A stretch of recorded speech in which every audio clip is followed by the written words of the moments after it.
Well, hello everybody, welcome back for another traditional Sunday look around at what's growing on here, currently in the dungeon garden, of course, because there's still way too much snow outside, and there will be for another month or two. But, yeah, without too much babble, let's get started looking at what's growing. Underneath the smaller Mars LED light here, we've got the Sugar Rush Red. Looks like there might be a little bit of new growth since I've repotted it into something that drains. It's really hard to tell for sure. The El Oro de Ecuador beside it here, lots of new growth, but I can clearly see plenty of places where I might as well just grab the pruning shears and snip it off. This whole top here, really, there's not much growing on there. Might as well divert the energy to the rest of the plant. And one of these two should probably come down as well, but they're both so productive right now I can't bring myself to do it. Got the sand dollar back here, nothing popping out yet, but hopefully we'll get some new leaves budding out of that soon. Yellow scorpion over here. Yeah, not a whole lot of growth going on with those new leaves in the center, but there is a little bit, so that's good. Not a write-off yet. Move the oregano back there because I've been making some changes on the pepper table. Kitty protection program sand dollars are doing just fine. Moving around in the circle then, we got Miles hanging out over there. Finally took the mayonnaise jar off the tomato. I got a bunch of mint I pulled off pruning the others there. I need to get rid of those. There's 3 little Swiss chard plants that remained. That one, the 4th one wasn't quite deep enough, so it's out. The recently pruned mint. Opal basil, dark opal basil I guess technically. The other couple of mints in here. Now I've got a couple of El Oro de Ecuador cuttings, the other one's back in there, that I've tucked into this. Hopefully they'll root. I'm not not holding my breath, but it would be really nice if they did root for me. Still nothing officially planted in this bucket in the Euro Grower, but plenty of tomatoes taking up the space. I'm a little worried about this one indigo rose. Hasn't completely separated yet, but not looking happy. I might actually end up planting that in here, because if there's got some stem issue at the top of the soil, those little hairs will grow roots. Might be a chance to save it that way. The green onions back here, just rocking it out. Green onions love any kind of water-based gardening, and aquaponics in particular. I have just noticed time and again these things go absolutely insane, so they're always a safe bet. It's that ahi penic variation. I've noticed a lot of the leaves on the ahi penic seedlings this year have the same kind of size and shape to them, so I'm hoping this means that this did produce the correct phenotype and the other ones that I got were the freaks. But either way, I'm thinking many of the ones that I get from this year's seedlings will be similar to this plant. So we'll have to wait that one out and see. And the leeks are doing fine here. The dill, got a lot more true leaves on there. Could have used a little bit of that last night with the tuna, but I didn't even think about it. The acorn squash still slow growing here. I might actually get away with planting these outside. We'll just have to see. Those 3 little tomatoes there, spindly as they are. Then over here on the starter table, I think it's time to move this somewhere else, but I have an idea for that. It's kind of on an angle, so all the moisture seems to end up on one side. Looking in through the lid, all those cups look really dry. I have wiggled these around a little bit, so the chocolate bootlet that was in the back corner is now over here, getting some better light. A little bit closer, hopefully going to do better. Not a whole lot sprouting up in there.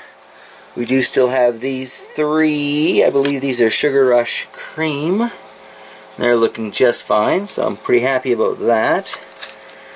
And then these are the Red Marconi. One of the 2 looks pretty good. We'll see what happens with the other one. Even one is nice though. I'm really excited about growing some sweet peppers this year. And a couple more paper lantern habaneros there. Gotta find homes for all those tomato plants along the back, but all things in time. Looking into this 72 cell tray here. still only that one that sprouted up in the strawberry. And the running theory right now is that it is the smaller one. I'm kind of wondering if that larger one is a pepper seed that went astray. We'll have to wait and see on that as well. Lots of the kales that have popped up, nothing in the eggplants yet. And everything's looking kind of wilty because I opened it up earlier to give it some air and let it dry out a little bit. And alrighty, well, I apologize if there has been a jump in the quality of the video. My camera decided to reset itself in the middle of that last clip on the seedling table, so I'm not quite sure where that ended off, but whatever. There's seedlings, there's not much to see. I can update you guys tomorrow if, you know, the camera missed that whole clip. Which brings us to, I guess, the tomato shelf. Well, not just tomatoes at the moment, I guess, but mostly tomatoes. We've got some chard in the back there, and we've got some lettuce that I have regrown. Still not a whole lot going on the bottom of that for roots, but a whole lot of nice growth. And we've got all those little sand dollars in here. My accidental peppers, which sounds so like BS, but it's true. They're accidentally planted. It's just the way it is. Very much liking these lights, and I'm very much thinking about doing another order because I found some that are actually in the 6500 Kelvin range, and it's like 16 feet of them. So that means it would be enough that I could set up for one of these shelves and get quite a few rows of light. I've got 4 rows there. Seems to be lighting it up well. Could possibly, with 16 feet, get anywhere from 4 to 6 under this. And I found an extra shelf the other day. This is, we had taken it off the one in the living room. So I think I'm going to wiggle it into the system here so I can have a couple layers of gardening going on here. Would be very nice, very nice. Not sure it'll still fit under the stairs. And I am sure the cat will find a way to try and gain access that way. So it might be time to move the shelf.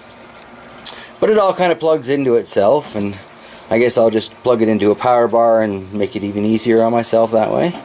But everything down here, under these basically red LED lights, seems to be doing fairly well, except for this, which has just been on the road to the compost pile for quite some time. I really don't know if there's going to be any coming back for that one.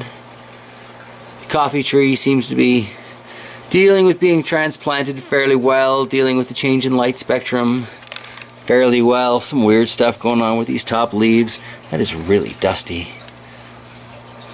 Definitely need to come down here and clean these off a little bit. Being so close to the floor, they do get a lot of dust. So up here under the much more purpley blue LED of those Mars Hydro ones, and this is just on growth. You get the red by flipping on the bloom switch there, but that's not really what I'm going for right now. But things are coming along fairly well up on this table. I have decided that I prefer the Folgers cans as my water reservoirs. So I've started transferring a couple of these Party Cup planted peppers that have decent roots. See if we can find a good backdrop for that. You can see I got some coming down on this one. So I'll be transplanting that crimson red into one of the Folgers cans. The Ahi Peruvian here, I'm not sure if that's got roots on it or not. No, that one's not quite ready yet, but I'll just go through them, and as they're ready and start dropping roots out. Oh, we got a ladybug. Hard at work. Excellent. Always glad to see them around the gardens. Even if that one does seem to be literally running in circles. That's fine. Do what you must.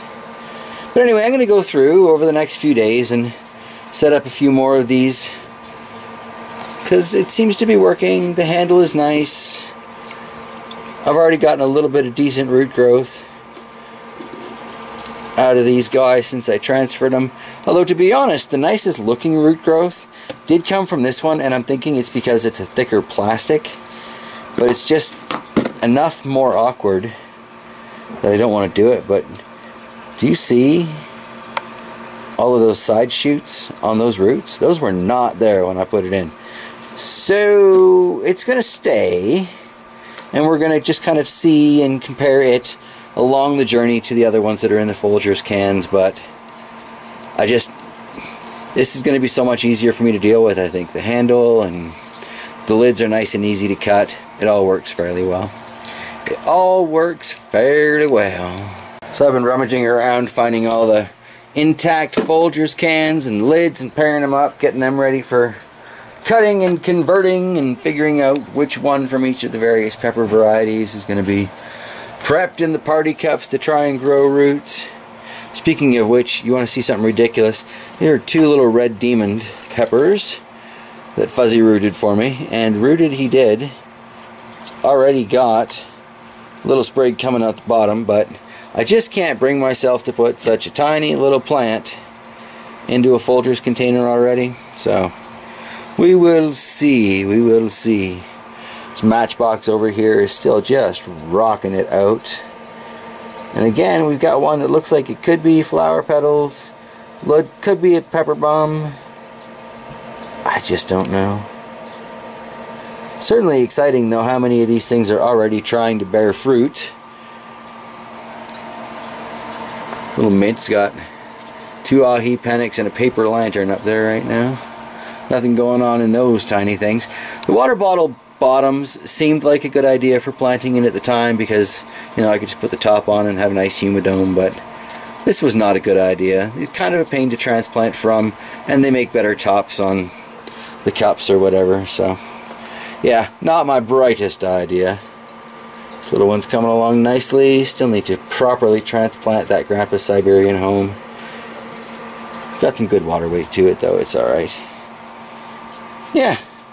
Alright, so that is pretty much what's growing on in the dungeon right now. Nothing much to report as far as those sand dollar cuttings. I haven't seen any root nubs or anything, but it's only been a couple of days. So I'm expecting that to take a lot longer than it's been if it is going to work, and I'm not holding my breath either way. So yeah, alright, and that is I think where we're going to wrap up the Sunday in the Garden look around. I am quite curious to know how much of the video was lost to that little camera reset, and or whether or not there was a major change in the quality of the image. So yeah, hopefully it's not too bad, and yeah, hopefully I'll see you guys tomorrow. At this point it kind of depends on what the camera's going to do. Alright, take care everybody.